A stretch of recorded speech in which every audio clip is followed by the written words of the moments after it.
Operation सिंदूर के बाद भले ही बीजेपी ने तिरंगा यात्रा और कांग्रेस ने जय हिंद यात्रा निकाली हो, लेकिन सियासी तापमान अभी भी चरम पर है।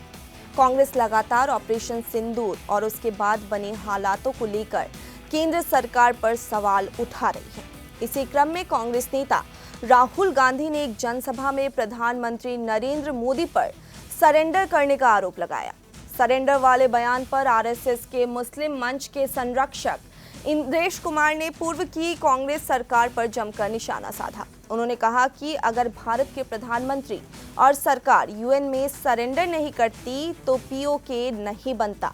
उन्होंने कहा कि कोई भी एक मुस्लिम देश किसी भी एक घुसपैठिए मुसलमान को लेने को तैयार नहीं है। बावजूद भारत को अल्पसंख्यक विरोधी कहा जाता है, फिर भी उसी भारत में यह लोग आराम से रह रहे हैं। इंद्रेश कुमार ने कहा कि कांग्रेस के कार्यकर्ता और उसके नेता राहुल गांधी एक सरेंडर पार्टी के नेता है। वे एक ऐसी पार्टी से आते हैं जिसका सरेंडर करने का लंबा इतिहास रहा है। 1947 में नेहरू के नेतृत्व में कांग्रेस ने इंग्लैंड के सामने सरेंडर कर दिया था। यही वजह है कि भारत को पूरी आजादी मिलने के बजाय विभाजन स्वीकार करना पड़ा। ऐसा है, कांग्रेस और कांग्रेस के नेता राहुल इत्यादि ये सरेंडर पार्टी के नेता हैं और सरेंडर नेताओं की पार्टी है। 1947 में कांग्रेस नेहरू ने इंग्लैंड के सामने सरेंडर किया, इसलिए पूरी आज़ादी मिलने की बजाय विभाजित रूप में आज़ादी मिली और विभाजन हो गया। तो उसके बाद पाकिस्तानी फ़ौज ने हमला किया, अमेरिका ने दबाव डाला, पंडित नेहरू कांग्रेस सरकार ने और यूएनओ के सामने सरेंडर कर दिया, जिसमें से पीओके का जन्म हो गया।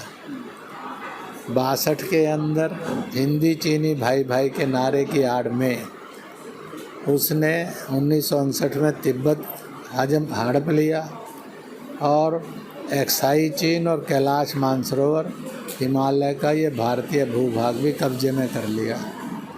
यह है, और नेहरू ख़ानदान का बहुत बड़ा सरेंडर था और यह कांग्रेस का भी बहुत बड़ा सरेंडर था। सन 71 में पाकिस्तान जब टूटा और बांग्लादेश, पूर्वी पाकिस्तान बांग्लादेश में परिवर्तित हुआ, तो फिर कांग्रेस लीडरशिप ने सरेंडर किया और पीओके खाली लेने की बजाय उन्हीं को छोड़ दिया।